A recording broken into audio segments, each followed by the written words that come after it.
안녕하십니까. 박진영의 마키아벨리 시작하겠습니다. 12구 이태원 참사가 끝난 지 2주 정도 이제 지났네요. 윤석열 대통령이 며칠 전에 동남아 캄보디아로 떠났습니다. 이 캄보디아로 떠나면서 그 비행장에 이상민 행안부 장관이 나왔는데요. 행안부 장관의 어깨를 툭 치면서 아주 편안하게 인사를 건네고 이 트랩을 올라갔습니다. 결국 이상민 장관을 경질하지 않겠다는 뜻인 것 같아요.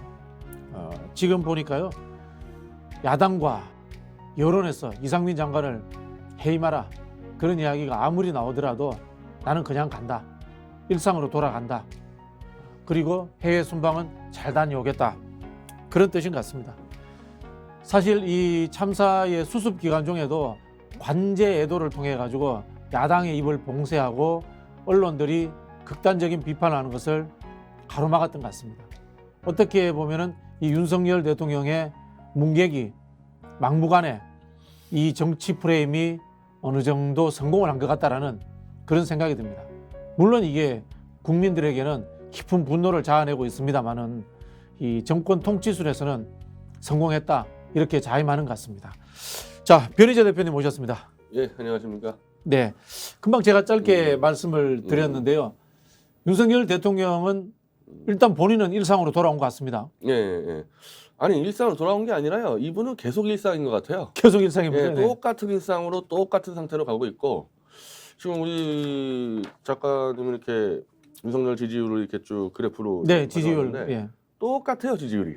10월, 근데 10월부터 11월까지 똑같습니다, 이게. 이거 진짜 너무하지 않습니까? 이런 12구 참사도 있고 MBC 파동도 있었는데 네. 이런 지지율이 그대로 나온다는 거 참 신기하지 않습니까? 어떻게 보면. 이게 굉장히 이제 희귀한 현상이기도 하지만, 이게 바로 윤석열 대통령이 똑같은 일상으로 살게 만드는 하나의 근거가 되는 거죠. 내가 무슨 짓을 하든 지지율은 똑같다.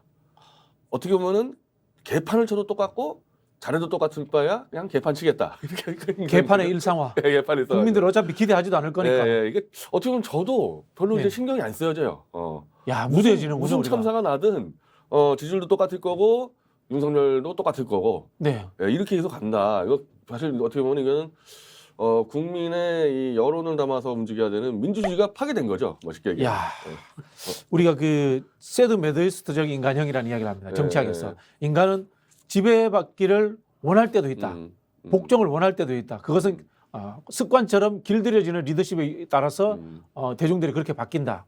그런 이야기인데 지금 우리가 참사라든가 윤석열 대통령의 실수 이런 것들에 이미 익숙해져 버렸네요. 근데 어찌 보면은 이제 이걸 이제 박근혜 대통령 때 세월호하고 비교를 하는데, 네네. 박근혜 대통령이 세월호 직전에 지지율이 한 65%대 나오고 있다가 네네. 40%대 중반으로 떨어졌어요. 세월호 사건으로. 네네. 근데 윤석열 대통령은 이미 20%로 들어왔기 때문에 더 빠질 게 없는 거죠, 엄밀히 말하면. 네네. 그러다 보니까 그래? 나는 30%만 유지하면 돼. 그러면서 이 정권에서는 30%를 어떻게 좀 더 결속을 시키느냐만 지금 이 연구하게 되는 거죠. 네. 모든 전략이 지금 그렇게 하고 있단 말입니다. 그러니까 이- 원래 이게 중도 확장 전략이라는 게 양쪽이 모두 다 그걸 갖고 있는데, 그렇죠. 선거를 앞두고. 근데 현재 윤석열 정권이나 저 국힘은 중도 확장 전략은 버리고 30%를 더 탄탄하게 모으겠다. 이래 버리면은 이제 국정은 계속 이 모양일 걸로 가게 되는 거예요. 그 30%는 누굽니까? 박근혜 정권 때도 그런 얘기를 많이 했어요, 보수에서. 네네. 박근혜가 개판을 쳐도 완벽한 콘크리트 30%가 있다. 네네. 그게 이제 사실은 탄핵 직전까지가 30%였거든요. 그래서 이제 탄핵하고 촛불 가면서 그 30%가 30%가 무너졌죠. 이제 어떻게 보면 태블릿 PC로 무너졌는데, 네네. 그거 나오기 전까지는 계속 30% 갔어요. 쭉. 그러면 30%를 넘으면 탄핵은 안 되는 겁니까? 아니 근데 사실은 그 30%대가 원래 탄핵을 논의한다는 이제 이거든요. 30%로 이제 네네. 28 일어나오면은. 예. 그러니까 그때부터 탄핵이 논의가 된 거죠. 박 대통령 네네, 때도 30%대. 근데 이제 그러다가 결국 태블릿 PC로 무너졌는데, 그렇게 따지면 윤석열 대통령은 벌써 탄핵이 논의가 되고 있고 이미 퇴진 운동이 나오고 있지 않습니까? 퇴진 운동이 나오고 있죠. 예, 그래서 지금 이분들이 어떻게 보면 뭐 물에 컵이 이제 컵에 물이 있으면 이게 많다 적다 문제인데, 네네. 사실 30%면 이거는 국정 운영이 불가능한 지지율인데, 네네. 이 정권에서는 30%면 충분하다로 이렇게 해석을 한다는 말이에요. 야. 근데 이게 탄핵이라는 게 보면요. 여당 내에서 분화가 일어나야 되잖아요. 근데 지금 국민의힘 의원들이나 지도부가 하는 행태라는 것은 윤석열 대통령 편을 들고 있어요, 지금도. 이게 지금 이 이명박 때나 박근혜 때랑 큰 차이인데 네. 이명박 박근혜 때는 이른바 여당 속의 야당 목소리가 굉장히 네. 세게 나왔었어요. 네네. 근데 윤석열 때는 지금 그 목소리가 몇 번 나오다가 네. 뭐 조경태니 뭐 좀 나오다가 반향이 없이 그냥 묻히는. 저는 그게 김문수 등장한 이후부터 네. 완전히 묻히고 있다고 생각하는데 어, 김문수 등장하면서 태극기 변절 세력과 정권이 급격히 가까워지면서 네. 누가 하나 바른 말 하면 그냥 태극기가 가서 돌팔매질해버리는 지금 네네. 예, 그런 현상이 되면서 다들 이제 꺼리게 되죠 이제. 근데 이 상황이 총선 때까지 이어질 수는 없잖아요. 그러니까 총선은 중도층을 잡아야지 이길 수 이분들이 있는데. 이제 이 상태로는 총선은 도저히 승부가 안 날 텐데 네.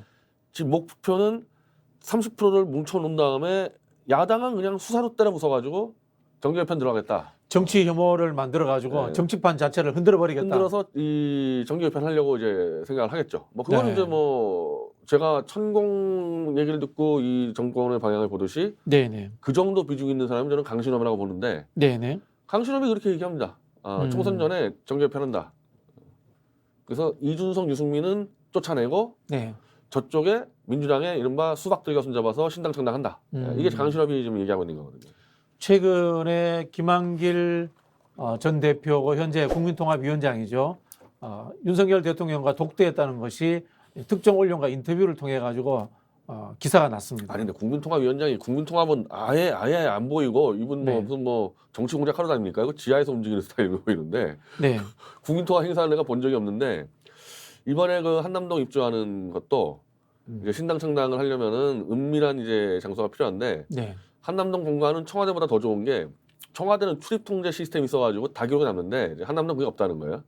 아 그렇네요. 그렇죠. 그게 그 네. 사저 비슷한 네, 그래가지고 관사니까. 네. 네. 그래서 한남동에서 이제 모여서 예를 들면 이제 김한길 같은 사람이 한남동에 있어서 뭐 야당 의원들 끌어들이고 하지 않겠습니까? 네네. 이게 이제 정치 공작소가 되는 거죠. 이제 한남동. 그러면 옛날 그 군사정권 시절에 있었던 안가. 안가 비슷한 그런 느낌이 안가가 되겠네요. 되는 거죠.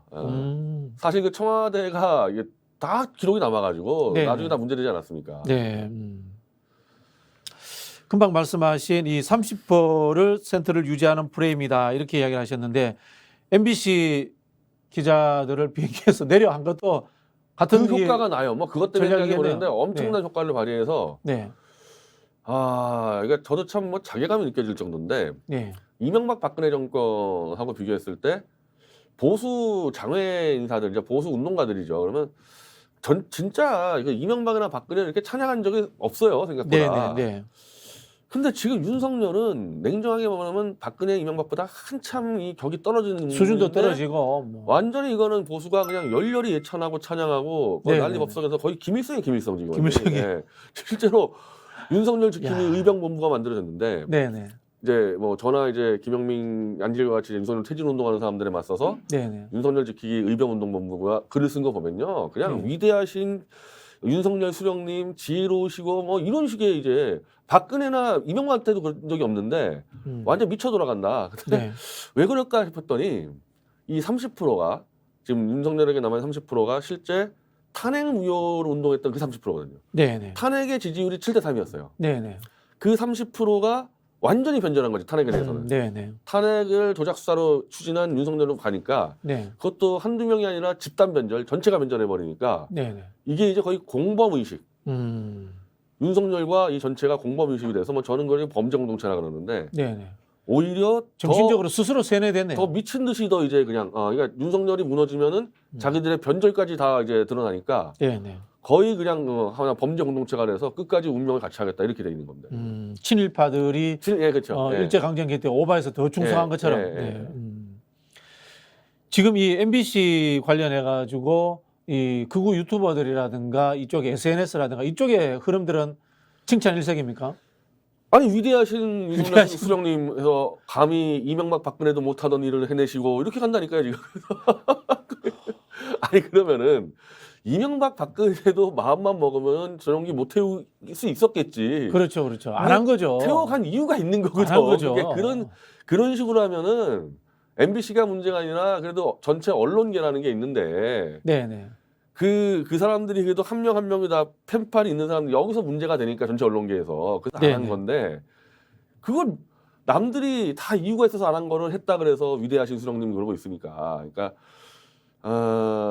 전체 언론계로부터 이제 사실은 이제 심각한 이제 이 좀 타격을 받을 겁니다 윤석열 정권은. 네. 이번에 그 MBC를 이제 탑승 거부한 그 결정은 참모들의 의견이 아니고 윤석열 대통령의 의견이었겠죠. 저는 그 아무리 그래도 이게 참모라 그러면 홍보성 라인인데 네네네. 김은혜 수석이나 이재명 부대변인이 그럴 아이디어를 냈을까? 그 사람들 기자 출신이죠. 그거 들어가면요 나중에 이분들은 언제 언론계랑 같이 들어올지 모르는데 그렇죠. 네. 그건 아니고 이거는 비선 라인일 겁니다. 이건 웬만하면 이거 대통령실에 정규 라인들 어공이라든지 뭐 여도 출신이나 공무원들이 낼 수 있는 아이디어가 아니고 네. 이거는 진짜 이 강신업이나 천공이나 네네. 아니면 김건희 사적 라인이나 거기서 들어왔을 거고 뭐 저는 김건희 라인일 가능성 높은 게 네. MBC의 그 바이든이고 날리면 이전에 사실 MBC가 제일 아프게 되는 게 김건희 문제거든요. 그렇죠. 네. 집중적으로 쳐서 아마 네네. 그쪽에서 이번 기회에 MBC 끝장내자 하고 음. 저는 단순히 야 무슨 비행기 안 태워줘? 이게 무슨 뭐 쇼냐 싶었는데 전경련이 최근에 윤석열 정권하고 급격히 가까워졌습니다. 네네. 뭐 그럴 수밖에 없겠죠. 뭐 재벌이라는 네, 데가. 뭐 안 괴롭히니까 일단. 그래서 그 재벌의 그 이익을 대변하는 저 정규재 펜앤마이크에서 네네. 이 기사를 썼는데 삼성, 현대, SK 등 대재벌들이 MBC 광고를 중단을 검토하고 있다. 아. 그러니까 이런 식으로 딱 배제시킨 다음에 대기업들에게 광고 주지 마 시그널 해가지고 경제적으로 압박하겠다는 거죠. 이야. 그냥 정부 광고 안 주는 게 아니고 민간 광고에까지 그렇죠. 영향을 아니, 미칠 수 그러니까 있다. 나는 그 전경련 그 어용 매체가 네네. 어떻게 그런 기사를 쓰냔 말이에요. 야. 삼성, 현대나 대기업들이 이제 MBC에 광고를 주기 어려웠다라는 얘기는 이미 전경련에서 그 얘기를 했다는 얘기잖아요. 이거는. 정규재 씨가 윤석열 대통령에 대해서 비판적이었는데 지금 분위기가 이제 바뀌고 제가 있거든요. 그렇지 않습니까? 전희경 그 전경련 네네네. 인사가 들어간 다음부터 정규재 씨는 단 한 번도 윤석열 정권을 비판하지 않고 네네. 이번 이태원 참사 때부터는 완전히 저 보수 변절자보다 더 세게 나가요. 길거리 가다가 골목에서 사람 죽은 거 가지고 왜 난리냐 이렇게 나가요 지금 정규재 씨가. 이야. 참 윤석열 정부가 그 옛날 극우들 하는 그 정통적인 방법을 동원하네요. 아니 근데 그거는 이명박 박근혜 때 이렇게까지 간 적이 없어요. 이렇게 간 적이 간 적이 없죠. 없어요. 이렇게 간 적이 없죠. 네, 예를 들면 박근혜 대통령은 재벌들 좀 괴롭혔어 또. 그 저기 뭡니까 창조경제 네. 이런 거는 이제 재벌들 괴롭힌 거거든. 네. MBC는 그러면 어떻게 될까요? 일단 그 광고라든가 이런 것들을 통해서 압박을 통해서 광고 압박을 하고 내부 이제 갈라치기 이런 전략으로 갈 수 있겠네요. MBC도 사실 민영화 협박이 들어갈 텐데 이제 네. YTN에 비해서 MBC는 워낙 덩치가 커서 네, 그렇죠. 저게 사실은 이제 웬만한 이 민간에서 인수하기 쉽지가 않은데 모르겠어요. 이 정도까지 전략 세울 줄 모르겠는데 저렇게 광고를 안 주고 막 그 시장 가격을 다운시켜가지고 어디 헐값에 무슨 또 어디 재벌에 넘겨버리는 거 아니냐. 그럴 수도 있죠.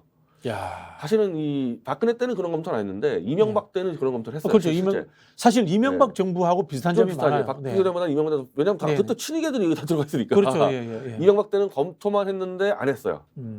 이명박 정부도 정적에 대한 수사를 엄청나게 했어요. 그렇죠. 당내에 같이 있는 자당 내에 그 당시 한나라당이잖아요. 한나라당 내에 있는 MB에 대해서 반대하는 세력들에 대해서도 수사를 한다거나 뒷조사를 한다거나 그런 압박들을 엄청나게 했죠. 네. 그래서 그때도 아마 YTN 지분 매각한다 그래가지고 협박을 좀 했었는데 네. 그래도 그 선은 안 넘어섰는데 지금 이 정권은 할 것 같아. 네, 충분히 어디 그냥 재벌에다가 팔아 넘길 수 있는 사람들인데. 뭐 이분들은 뭐 지지율 눈치도 안 보는데. 지지율 필요 없으니까. 네. 야, 참 트럼프하고 비슷하다고 했는데 트럼프하고 더한 것 같아요. 트럼프보다. 근데 사실 트럼프 대통령은 네. 그 언론 내에서 막 싸웠죠. 네, 싸웠죠. 직접 막 말로도 싸우고 네. 뭐 논박도 하고 네. 물론 뭐 그 백악관 출입도 막긴 막았는데 또 다시 뭐 다시 들어오고 했었거든요 CNN이. 네네. 다시 들어오니까 또 마이크 잡고 싸우고 나는 차라리 도어스태핑 하지 않습니까? 거기서 MBC에 싸우든가. 불만이 있으면은 맞짱을 뜨라 이거야. 그렇죠. 명예훼손으로 기자하고 고소하고 싸우고 네. 이렇게 뒤에서만 이러는 게 문제인 거죠 이게. 뭐가 야. 문제인지를 저희가 아니 지금 MBC가 뭐가 문제냐? 그러니까 김건희 걸 보도해서가 문제인 거냐? 바이든이가 바이든이냐 문제인 거냐? 날리면이냐. 네. 뭐 잘못한 게 없잖아요. 아무리 봐도 이게. 근데 대통령실의 발표는 느낌이 김건희 씨 대역 그게 더 센 것 같아요. 난 근데 그게 뭐가 문제인지 아니, 누가 봐도 대역이거든요. 네네. 그거 대역 표시 안 했다 그러는데 네네. 아니 누가 봐도 대역인데 대역 표시 안 했다고 시민이 걸어. 이게 사실은 이게 만약에 국제사회로 넘어가잖아요. 이거 정말 황당할 거라고. 이거 뭐 무슨 조작부단 것도 없고 왜곡부단도 없고 이걸로 탄압 들어오냐 어떻게. 그 국제 언론 단체에서 언론 자유도 이 순위 이런 거 매기잖아요. 아마 이런 일들이 언론 자유도 순위 떨어지는데 영향을 미치겠죠. 영향을 이제 왜냐하면 또 바이든 날리면 같은 경우는 거는 국제적인 이슈였기 때문에 네. 예, 충분히 지금 이제 더 알려지고 있다고 봐요 저는 국제 언론계에서. 그럼 뭐 이 국가 신뢰도 추락이죠 이러면은. 참 부끄러운 상황입니다. 국격과 국익을 떨어뜨리는 것은 윤석열 대통령 본인이지 MBC가 아닙니다. 그 말씀 드리고 싶네요. 자, 그러면은 첫 번째 우리가 윤석열 대통령의 프레임 정치 30% 핵심 지지층만 끌고 간다라는 그 부분에 대해서 이야기를 나누고 있는데요. 그럼 결국은 이 12구 참사가 수습이 되더라도 이상민 장관이라든가 어떤 경찰청장이라든가 사임은 없다고 봐야 되겠네요. 용산서장 선에서 끊고 저 경찰청의 112 담당만 자르겠다라는 게 네, 뭐 그렇게 하고 있죠 지금. 네. 서울청장도 뭐 안 잘릴 것 같은데. 국정조사는 안 받고. 국정조사 안 받고. 이상민 장관은 절대 안 자르는 걸로 뭐 거의 시그널이 왔고. 네네. 뭐 심지어 차라리 한덕수를 내보내고 이상민을 총리를 안 친다는 말까지 나올 정도니까. 그래서 김한길이 언론에 나오지 않았나 이렇게 저희들이 이제 추측을 하는 거예요. 그래도 그렇게까지 할까 하는데 뭐 어쨌든 이상민 장관은 경질 안 한다. 네. 한덕수 총리가 이 MBC 관련해서도 기자들 질문에 저라면 그렇게 안 했을 텐데 용산에 가서 물어보시죠 이렇게 이야기를 했거든요 최근에. 그분은 그래도 이제 그래도 정식 공무원이니까. 네. 그래도 말이 안 되는 얘기까지는 안 하려고 조심을 하더라고요. 근데 이제 그게 또 대통령 눈밖에 나지 않을까요? 정권에 눈밖에 나고. 네. 요즘에 눈밖에 난 사람들 좀 많이 생겼죠. 저 주호영 씨 수석들 쫓아냈다가 눈밖에 나고. 그러니까 마치 저는 이제 이 윤석열 정권에 하는 거 보니까 내가 배현진 의원도 원래 이제 언론계 있을 때부터 잘 아는 사람인데 네. 사람들이 점점 미쳐간단 말이에요. 이렇게. 조용 의원, 조용이 아니라 배현진 의원도 원래 홍준표계잖아요. 뭐 홍준표가 이제 발굴해가지고 데뷔를 시켜줬었고. 근데 월경을 해서 월담을 해서 윤석열계로 넘어갔으니까 더 오버한다. 그럴 수도 있고. 네. 그리고 이제 자기도 이제 언론인 출신이고 MBC 출신인데 MBC 너희들 네 돈 내고 가라 이런 말까지 하는 거 보면서 야 이제 이렇게 30% 콘크리트 안에서 하다 보니까 이제 누가 더 과격하게 충성하냐 충성 경쟁이 벌어질 수밖에 없죠. 이게. 네. 그 히틀러를 소재로 하는 거 악의 씨앗이라는 그 미 드라마가 있는데 일반 지식인들이 나치에 참여하면서 어떻게 미쳐가는지를 쫙 보여주는데 악의 씨앗. 그러니까 서로 과격한 충성 경쟁이 벌어지는 거예요 이게 멀쩡한 사람들. 그러니까 윤석열 주변에 있는 사람들 내가 배현진을 보면서 야 저 친구 아주 괜찮은 친구였거든요 젊었을 때. 야 저렇게까지 가는구나. 어쨌든 자기 동료 언론인들이 문제인데 이제 앞다투어서 아마 그런 상황들이 벌어질 겁니다. 누가 더 과격한 충성하냐 그런데 요즘 보수 유튜버는요. 이제는 누가 더 과격한 거짓말 하냐의 경쟁이 돼가지고 거짓말을 하지 않으면 유튜브가 되지 않는 상황이 있는데 뭐 한마디로 뭐 도로에다가 뭐 오일을 뭐 뿌렸다, 기름 뿌렸다, 토끼 인형 뭐 각시탈 하다가 이제는 아예 저 이봉규 TV라고 윤석열이 매일 알고 있습니다. 156명이 압사가 아니라 약물 중독으로 죽었다고 질러요. 이봉규 씨는 방송도 하던 방송인 출신 아닌가요? 방송인 출신이고 미국 정치학 박사예요. 인디아나대. 헐. 아니 그분도 괜찮은 사람이에요. 근데 이제는 그냥 서슴없이 그냥 왜냐면 이거 서로 경쟁이 붙었어. 누가 더 큰 거짓말을 하냐 해서 윤석열에게 눈도장 찍겠다 해가지고 그냥 난리가 났어요. 보수 유튜버가 지금. 그냥 유튜버의 상업주의인지 아니면은 윤석열 정부에서 이분들한테 뭐 하다못해 뭐 사회이사라도 한 자리씩 준다거나 그런 사실이 있는지 그건 아직 밝혀지진 않았겠네요. 아니 근데 이게 좀 겹쳤겠죠. 왜냐면 이제 이 콘크리트 지지층이라는 거는 이 일반 지지층도 누가 더 윤석열에게 충성하냐에 따라서 돈을 꺼내주기 때문에 자리와 돈이 이제 겹쳐졌습니다. 그러니까 이제 시너지 효과를 내는 거죠. 시너지 효과를. 지금 혹시나 이 방송을 야당 쪽에서 보고 계신다면은 최근에 윤석열 정부 들어서서 이 공기업의 사회이사나 또 감사나 이렇게 흔히 하는 낙하산으로 오시는 분들의 사회적 경력을 한번 좀 뽑아보실 필요가 있을 겁니다. 제가 국민의힘 당직자들 쪽에서 들은 이야기도 전통적으로 오랫동안 당생활한 사람들이 아닌 진짜 모르는 사람들, 정치권과 관련 없는 사람들이 많이 가고 있다라는 이 소문이 들리고 있습니다. 자, 그러면은 또 한 비교 한번 해볼게요.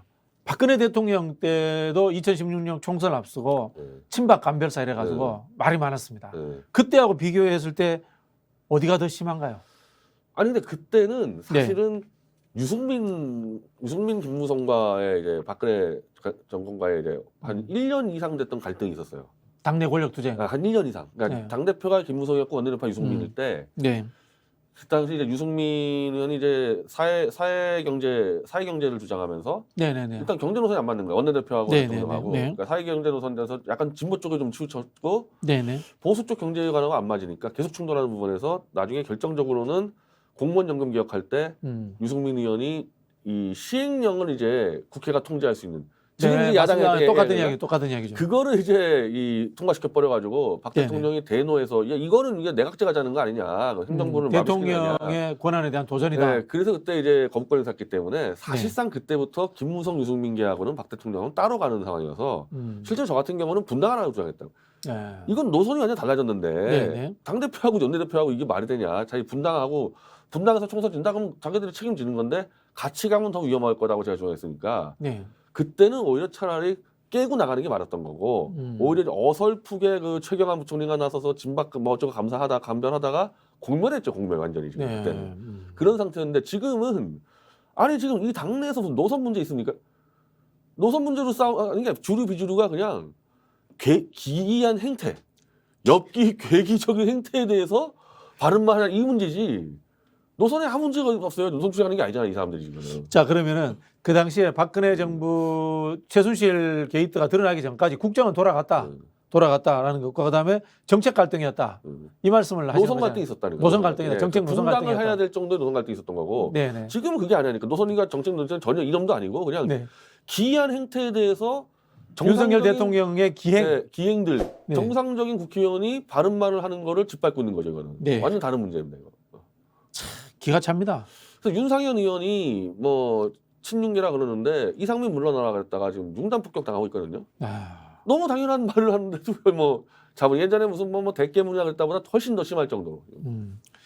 이게 지금 상황이 국회의원들이 알아서 그럴까요? 아니면 윤석열 대통령의 뭔가 이 눈짓이라든가 언질이라든가 좀 직접적이면 전화 통화라든가 이런 게 있었을까요? 전화 통화도 저는 한다고 봅니다. 지금 받았다는 사람들이 좀 얘기를 하고 뭐 정진석 뭐 위원장은 안 받았다 그러는데 제가 알기로는 주로 초선들 전화 때린다는 거예요. 술 한잔 하고 초선들 때리면 초선들은 그냥 성은이 망극합니다 해가지고 가는 마치 나치 히틀러가 젊은 유겐트들을 다루듯이 그러니까 윤석열 대통령이 전화 때리는 대상이 중진이 아니고 초짜들 전화 때려서 이 감읍시키는. 그래서 앞잡이 시켜버리는 거죠. 야, 다음에 내가 한 잔 살게. 뭐. 그럼 사실은 초선은 대통령 전화라는 건 이건 장난이 아니에요. 놀라죠. 대통령 전화 받으면 놀라죠. 일단 이 사람들은 지금 중진들은 알아요. 이거 잘못하면 지역구에서 죽는다는 거 아니는데 초선은 일단 공천만 받으면 된다고 생각하니까 주로 초선자 거의 비례도 많고 지난번 이제 국민의힘이라는 데가 총선 참패했기 때문에 그렇죠. 지금 살아있는 사람은 다 지역구가 좋은데요. 지역구 좋은데 웬만하면 다 그러니까 도장만 찍으면 된다고 하니까 이제 브레이크 없이 달리는 거죠 이거. 결국 이 윤석열 대통령의 폭주를 저지할 수 있는 거는 야당이 아니네요. 지금은 오히려 여당에서 반란이 일어나지 않으면 일어나야 되고 사실 장외 보수의 역할도 굉장히 중요한데 이 제동을 걸어야죠. 그러니까 이쪽에서 이 보수 내에서 제동을 걸어야죠. 근데 예를 들면 저 같은 사실은 제동을 걸고 있는 거예요. 이게. 그렇죠. 뭐 제가 이제 보수 진영으로 아예 들어가지 못할 정도니까 한 집단 변절을 너무 심각하게 한 거죠. 자, 그러면은 우리가 여기에서 한 매듭을 짓고 이걸 또 넘어가 보면은 야당에 대한 수사, 정적 제거용 수사 이게 사실은 한편으로 보면은 야당이 힘을 못 쓰게 하는 요인으로 작동을 하고 있거든요. 이 윤석열 정권이 지지율을 신경 안 쓰고 막 갈 수 있는 것도 야당은 우리가 수사로 때려 부수면 된다. 그리고 지금 이 보수 변절 그룹도 윤석열을 지지할 명분이 하나도 없으니까 야당을 수사로 잡으라는 거죠. 그러니까 그것밖에 없어요. 자기들이 윤석열을 지지했던 이 정당성이 야당을 죽여라 이거야, 이거 수사로. 근데 나는 참 황당한 게 아니 부정부패를 잡을 수는 있는데 상대방을 수사로 죽이는 게 그게 무슨 보수 이념과 뭐가 관계가 있냐는 거. 차라리 부패를 잡아라, 부정을 잡아라 그렇게 주장해야 되는데 그렇죠. 보수 진영의 구호는 딱 두 가지예요. 이재명 잡아라, 문재인 잡아라 이거밖에 없어요. 야, 그러니까 똑같아요. 히틀러 시대에 이 완전히 이 추락하는 그 당시 독일 사회랑 똑같습니다. 유대인 잡아라. 네, 네. 그래서 지성이 잡으시- 마비되고 네. 지식인들이 앞잡이가 되고 지금 다 그런 상황이 돼버렸죠.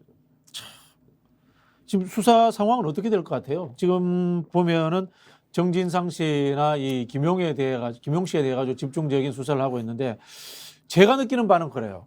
그 두 사람의 제가 유무죄를 이야기할 자신은 없는데 대선 자금과는 전혀 관련 없는 것 같거든요. 시점상 수사되는 내용도 그렇고. 지금 그 검찰발 보도가 너무 무차별 쏟아지는데 네네.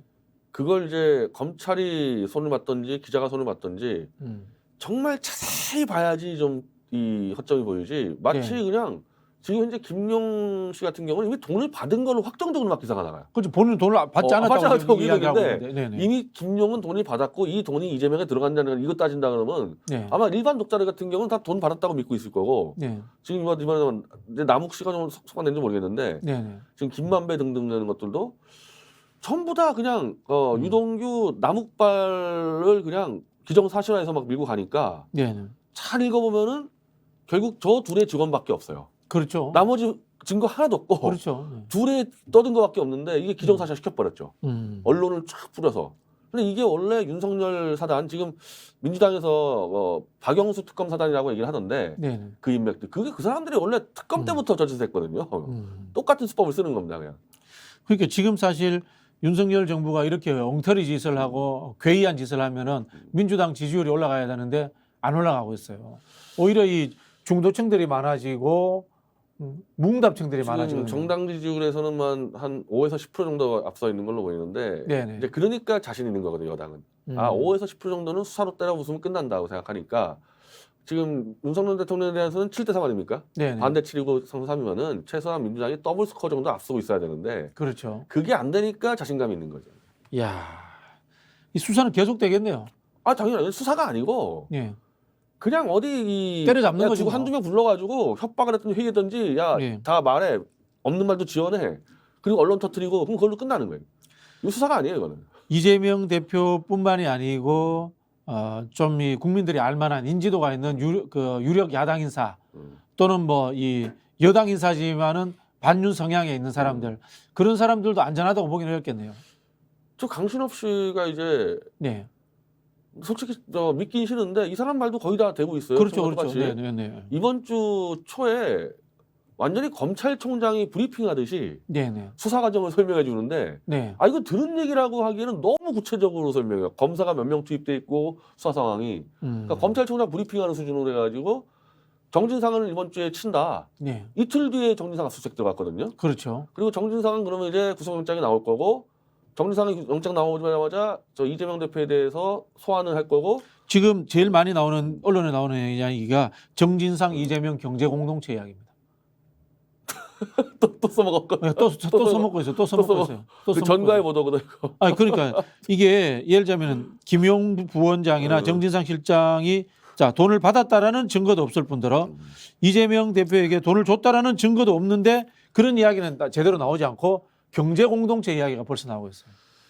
그러니까 아마 그럴 텐데 그러면요 이재명 대표가 돈을 받은 증거를 못 잡았을 겁니다. 그렇겠죠. 네, 그걸 잡았으면요 경제공조 필요 없이 직접 하면 되는데 네. 이 대표가 받은 돈은 증거가 없으니까 정진상 김용이 받았다고 그냥 직원으로 떼우고 셋이 경제공동체니까 정진상이 받은 게 이재명이 받은 거다 이렇게 하겠다는 거 아닙니까 지금? 이게 정확하게 최순실이 받은 돈은 박근혜가 받은 거랑 똑같다 해가지고 잡아놓은 거랑 그러니까 네, 수법이 똑같아요 하는 짓들이. 이야.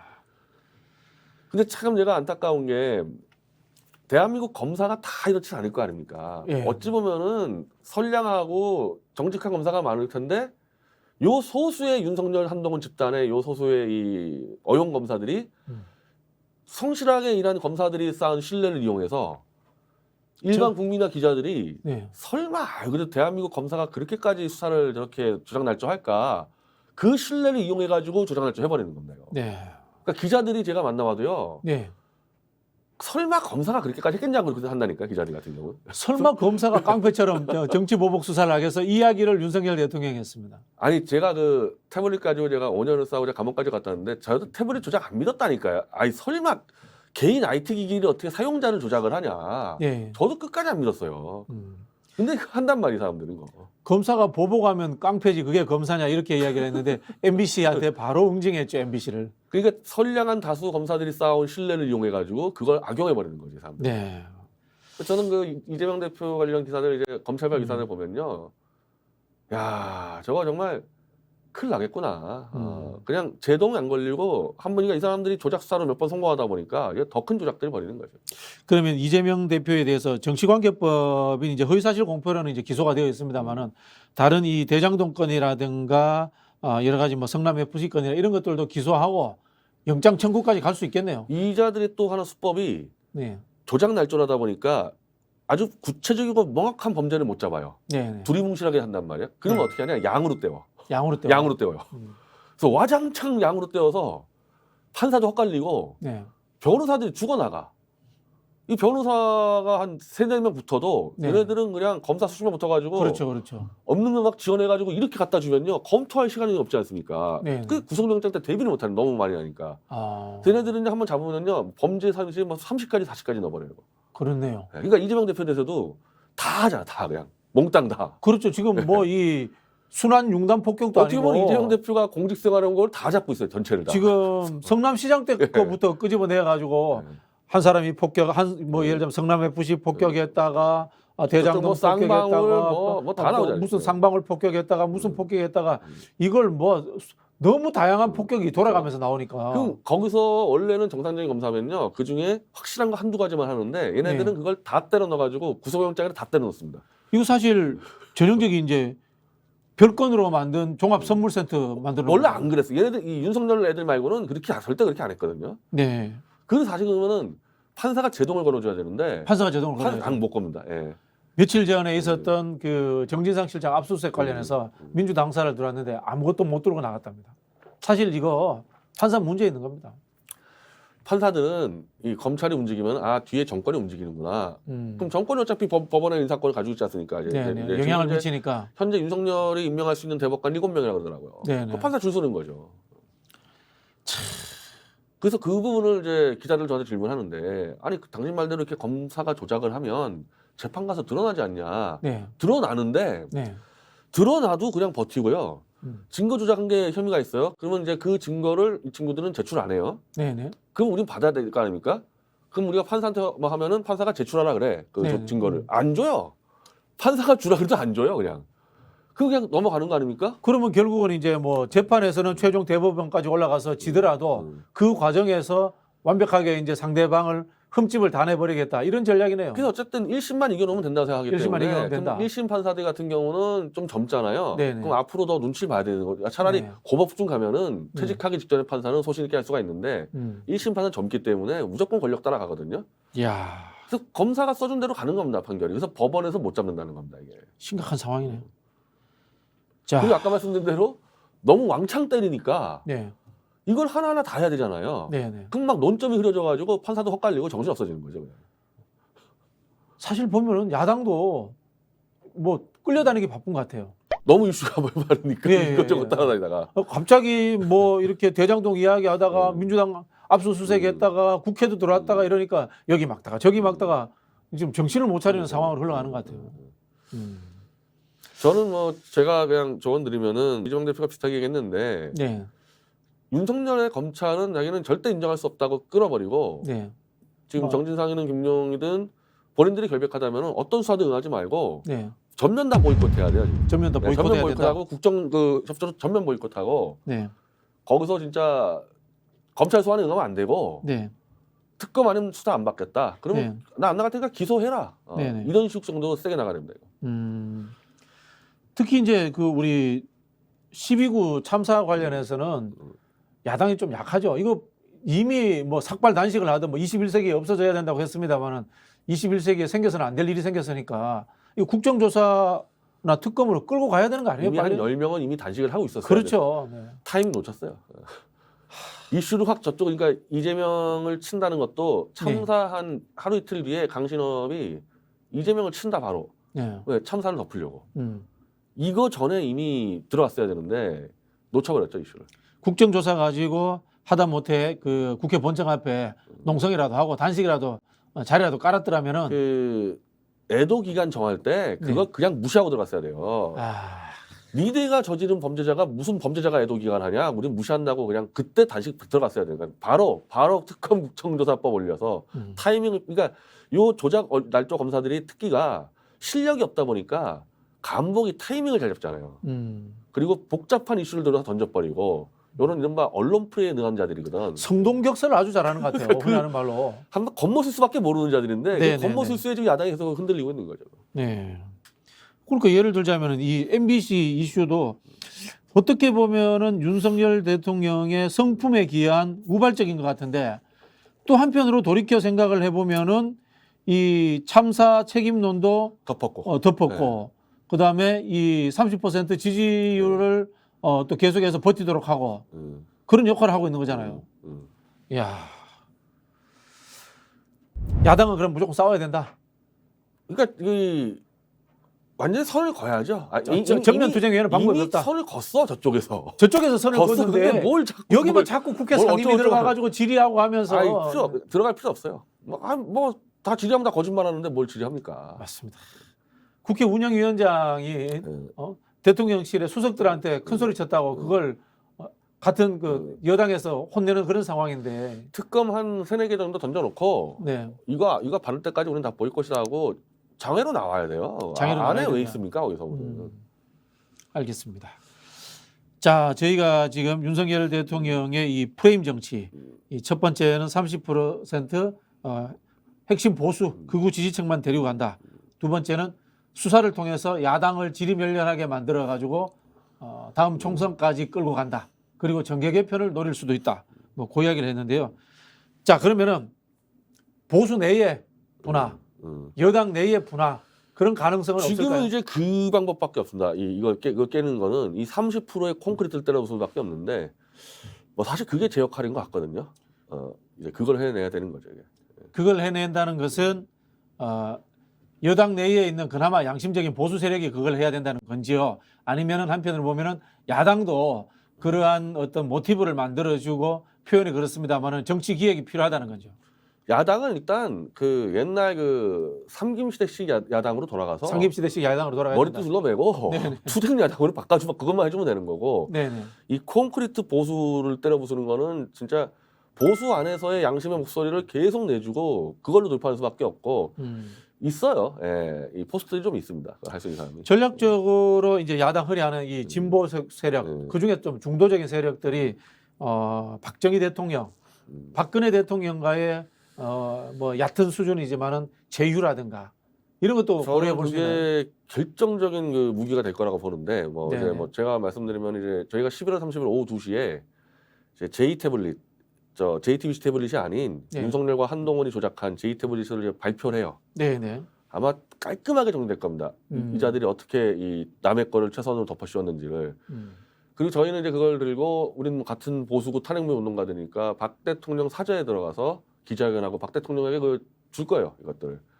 저는 그런 과정에서 최소한 저 촛불 진영에서 그 박 대통령 탄핵 전체를 다 부정하는 건 아니고 그 중에 정말 검사들이 해서는 안 되는 짓들 한 것들은 같이 박 대통령한테 좀 어필해 줄 필요가 있다. 조작은 안 되지 않냐. 국정농단한 거 가지고 탄핵은 정치적 판단이고 그렇다고 어떻게 대한민국 검사들이 가서 없는 증거를 조작하고 이럴 수가 있냐. 그걸 좀 공조를 해줬으면 좋겠어요. 지금 진보 세력들도 그 이야기는 합니다. 해도 너무한다.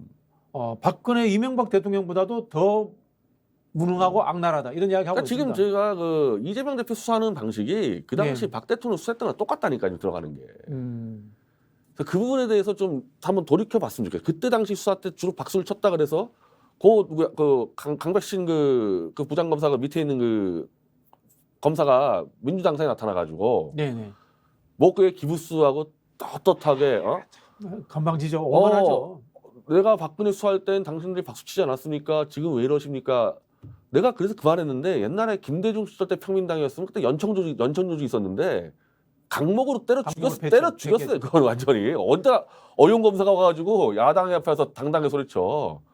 그때 솔직히 민주당에서 청년 중에 있으면 걔 때려 패버렸어야 돼요. 감옥 가더라도. 그게 그러니까 내가 그때 그 얘기를 할 때 민주당의 의원들이 말을 못하는 거야. 그래서 있잖아요. 야 수사에서 정당하게 잡으랬지 너희 같이 조작날 줄 알아 그랬냐. 네. 너희 조작날 줄 아는 거 다 잡아버리겠다 특검으로. 그렇게 맞서야 되는데 그걸 답을 못하니까 한동훈이든 누구든 우리가 과거에 할 땐 그랬는데 이게 지금 완전 만병통치약되지 않았습니까? 그렇죠. 이 고리를 끊어야 돼요. 이 특수부 검사들은 뭐 바뀌지 않았으니까 자기들은 똑같은 애들이야. 똑같은 패턴을 그 더불어민주당이 방청한 게 박영수 특검 그 라인들이 그대로 와가지고 이재명 대표 수사하다 똑같은 수법을 쓰지 않습니까? 네. 알겠습니다. 뭐 수사의 결과를 예측하시기는 어렵겠죠, 그죠? 아니 뻔하죠. 이재명 대표 구속 친다니까요. 구속 친다. 종합 선물 세트로. 종합 선물 네, 세트. 왕창 해가지고 근거 없는데 다 증언으로 떼온 것들로. 네. 그럼 결국은 야당이 리더십 상실 상태로 갈 수도 있겠네요. 제일 좋은 거는 예전에 그 뭐 하나갑 대표나 이인재 씨 같은 경우 그때 검찰 쏟았을 때 그냥 프로판 가스. 그 프로판가스 치고 네. 지지자들을 하나갑 대표는 지역구에서 한 1,000명 올라와서 당사해가지고 네. 검찰에 안 끌려갔어요. 네. 구속 안 됐습니다. 맞습니다. 저는 그렇게 해야 된다고 봐요. 이재명 대표 그냥 버텨버려야 되는데 네. 혹시라도 만약에 그런 방식 안 쓰고 수사에 응해서 난 수사에 응하면 무조건 구속영장 들어간다고 보는데 그럼 옥중투쟁도 준비하고 있어야 돼요. 옥중투쟁도 준비하고 네. 있어야 된다. 네. 두 가지 방법이에요. 안에서 안 들어가 버티느냐 들어가서 싸울 거냐 이건 양자택일밖에 없는 겁니다. 사실 저도 어디 가서 이야기를 하면서 이 속도전 이야기를 많이 합니다. 윤석열을 빨리 퇴진시키느냐 저쪽에서 이재명을 빨리 쓰러뜨리느냐 이걸로 지금 가는 상황 아니냐. 결국은 뭐냐 야당이 이 벼랑 끝 전술을 써야 된다. 같이 죽자. 윤석열 탄핵 가겠다. 네, 뭐 이런 이야기를 꺼내야 되는 거 아니냐 네. 이야기를 하는데. 아 그리고 그 구속된다고 끝나는 게 아니에요. 그렇죠. 정신이 구속된다고 끝나는 게 아니죠. 구속되자마자 정당성이 없으면 다시 또 살아나는 거죠. 김대중 씨 같은 경우는 유신 때 일부러 구속됐거든요. 네. 유신법을 어겨가지고. 네네네. 왜 감옥에서 싸울 수 있는 수단이 더 많아요 오히려. 그때 국제적 문제를 할 수 있고. 네. 그리고 이미 지금 이 수법을 아는 사람들이 많기 때문에 이재명 대표 감옥 간다 하더라도 상당한 논리로 이게 조작이라 얘기할 수 있는 것들이 많이 있으니까 그렇게 네. 싸울 방법도 있다는 겁니다. 그러니까 꼭 감옥 가는 게 게임 끝난 거 아니라는 겁니다. 알겠습니다. 두려움 없이 싸우라. 뭐 그런 뜻으로 받아들이겠습니다. 야, 참 대단한. 제일 안 좋은 방식은 뭐냐? 설마 구속시키겠어. 이게 최악의 태도입니다. 내가 볼 때 민주당에서 그러고 있는 것 같은데 꽤 많은 이 사람들이나 지지자들이 에이 설마 제1야당 대표 구속시키겠어? 그러다 그냥. 설마 윤석열 같은 사람이 대통령 되겠어 했는데 대통령이 됐습니다. 아니 지금 측근 둘을 다 잡고 있는데. 네, 참 상상을 초월하는 일들이 벌어지고 있습니다. 자, 오늘은 저희가 이 주간 총정리입니다. 윤석열 대통령의 막무가내 정치에 대해서 주요 키워드들을 지금 그 변희재 대표께서 정리를 해주셨습니다. 30% 지킨다, 수사한다, 야권 분열시킨다. 자, 그리고 야권에 대한 조언도 해주셨습니다. 야권은 우면하지 말고 벼랑 끝 투쟁으로 나서라. 자, 이야기를 하셨는데, 자 마지막으로 우리 변희재 대표님 또 당부의 말씀하고 끝내겠습니다. 자, 이미 전쟁을 걸어왔습니다. 이거 네네. 우리가 어느서 한 게 아니라 네네. 미친 듯이 전쟁을 걸어왔어요. 그냥 네네. 받아치셔서 끝장내는 수밖에 없습니다. 이거는. 네네. 그리고 실제 그거를 준비했고 먼저 우리가 다 대비책이 있으니까 네. 겁먹지 말자. 겁먹지 말자. 그래봐야 공무원 출신들이다. 그래봐야 공무원 출신. 공무원 출신들이에요. 그냥 아무것도 안 해드려요. 뭐. 감옥 가본 적이 있는 것도 아니고. 그냥 시정 잡배들밖에 안 되니까 겁먹지 말고 싸우면 됩니다. 네, 알겠습니다. 자, 오늘 마키아벨리는 변희재 대표님의 겁먹지 말고 이미 전쟁은 시작됐다로 마치도록 하겠습니다. 감사합니다.